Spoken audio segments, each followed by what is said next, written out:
The story is told of a 20-year-old young man who was riding alone on a bus. He was looking out of the window, and occasionally he would turn his gaze from the window and look again from time to time. Anytime he turned his head out from the window, tears dropped. An elderly woman who was sitting on the bus noticed it, and so decided to go and sit by this young man and asked him why he was crying. And the young man said, 2 years ago, I was sent to prison. So I was released today.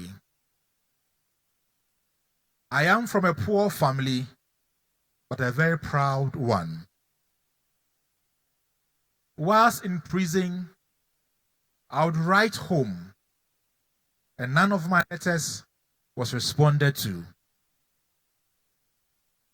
But maybe they are too uneducated to reply. But 3 weeks ago, I wrote a letter to my parents to tell them that today I'll be released from prison. And the bus that I will be on will pass in front of our house. I acknowledged the pain I had brought them, and I indicated in the letter that if they wanted me back, I am asking for forgiveness. And as a sign, they should tie a white ribbon on the branch of the old apple tree in front of the house. So if I get there and I see the ribbon, I'll come off the bus. If not, I'll continue my journey and I'll be out of their lives forever, because I acknowledge how much hurt I have brought them. After listening to this story, as older women will always do, decided to keep quiet, not to say anything to this young man, but only to tap him at the back. As the journey went on, this young man became more anxious. He couldn't even look out of the window anymore. So the elderly woman told him, if you don't mind, we can trade places so that I would look out of the window for you. And the young man gladly agreed. Then he closed his eyes. He couldn't bear anxiety anymore. Then when they were about a few blocks from the house, the old woman tapped his shoulder and said, open your eyes. The streets ahead are all full of white ribbons. So it means your family is ready to have you back. You have been forgiven. Friends, this morning I am asking you, is there someone you have to forgive?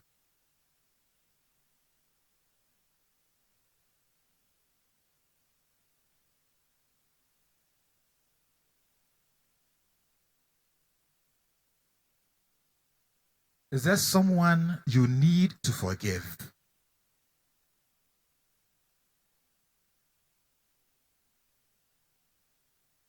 Maybe in your case, not 2 years ago, like this young man had done to the family. It could be as fresh as yesterday or as old as 20, 30, 40 years ago. But I am asking you, is there someone you need to forgive?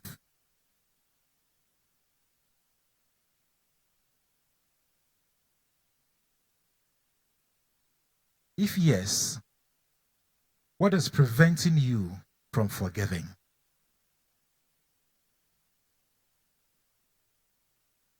I am sure if I had asked you, what was the response when Peter said, Lord, how often must I forgive my brother? 7 times, you would have given me the answer. True or false? In other words, you know it. 77 times. So you know the answer. So you know what Jesus is expecting of us. And that is why I'm asking, is there someone you need to forgive? The person hasn't crossed 7 yet. Maybe only once or twice. We all know Archbishop Desmond Tutu. After the end of apartheid in South Africa, we know they set up the Reconciliation Commission, the Truth and Reconciliation Commission. And after that, in 1999, he wrote a book,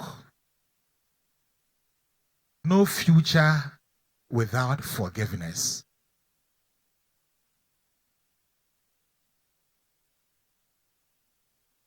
No future without forgiveness. And this is something we can relate with. It's the reason why I keep asking, is there someone you need to forgive? Maybe a husband, your wife, an in-law, a colleague, your boss, somebody working under you, your son, your daughter. There is no future for them and for you and for your relationship if you don't forgive. In that book, Desmond Tutu tells us that forgiveness means abandoning your right to pay back the perpetrator in his own coin. The person has hurt you, giving you a very deep emotional wound. The person has disrupted all your plans for your life. And therefore, if there was any evil you wish that person, you would do it without blinking twice. And if you had the right, oh, only God knows what you can do to the person. But he says that forgiveness means abandoning your right to pay back the perpetrator in his own coin. It is a loss, and it is a loss that liberates the victim. In other words, forgiveness is not something you do for the other person. You do for yourself, that your heart would heal. Yesterday, I was reading the effects of anger and wrath on heart health, and the results were amazing. It is not surprising that in the first reading, we are told that wrath, which we know as intense anger, and anger are hateful things. And in fact, you can call them hurtful things. Because you are the one who is hurting. And once you keep hurting, it negatively affects your heart health, the health of your heart. So when Jesus is asking us to forgive one another, to forgive those who have offended us, it is precisely because he knows what we stand to gain for our own selves. It is not because he knows it is easy. But we all know that the good things of life don't come easy. Maybe you have written the person off. Maybe even recollecting the story brings you a lot of pain. But that is why we are in church this morning. To celebrate that sacrifice of the Mass which Jesus offered for the forgiveness of sins. So when at the elevation the Eucharist is raised, pour out pain. And when you receive Him, Holy Eucharist, ask Him to heal your heart. And pray for the grace to give your heart one more push, so that after this Mass, you would leave not only healed, but you can also forgive. Friends, it's always easy to ask God for forgiveness. That is the picture we get in the gospel reading. Because we know God, He's all powerful. If He doesn't forgive us, we are doomed. But God expects that when we have received forgiveness from Him, we should likewise forgive one another. But that is where it's difficult. At the beginning of this Mass, we said, Lord, have mercy, Lord, have mercy, Christ, have mercy, Christ, have mercy, Lord, have mercy, Lord, have mercy. So we all acknowledge that we have sinned. We owe God a debt that we cannot pay, and therefore should be merciful. He is saying that I have been merciful to you. I'll be merciful to one another. Sometimes the issue that causes us not to forgive are related to material things. So if you look at the reading, the gospel reading, it was about money. It was about money, worldly things, material things. Other times, they are also about matters of the heart. But friends, even as we are talking about forgiveness, we must also learn not to deliberately and purposefully drive swords in people's hearts.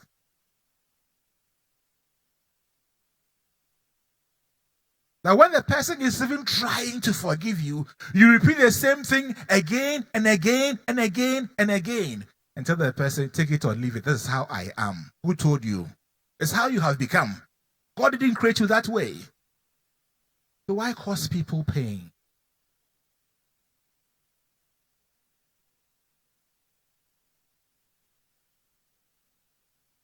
The decision you are taking is going to cause somebody pain, but you care not,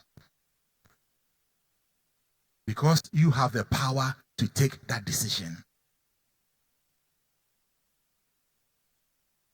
So don't push people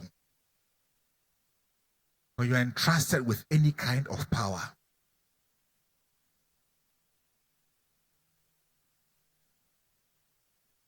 Brothers and sisters, the worst thing which should happen is that people report you to God because you have been callous with somebody. In the story, the master wasn't there when it happened. And you can't call those people okro mouth. They did what was right. They didn't go attacking their servant. They went and reported the thing to their master.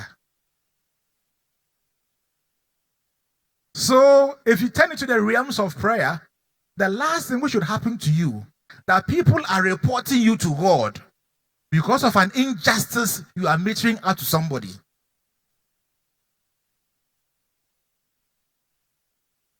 And that is why, again, I say, if in any relationship you are in the position of power, be careful how you exercise it. Because sometimes things may happen to you just because people are reporting you to God. And you may never understand why the things are happening.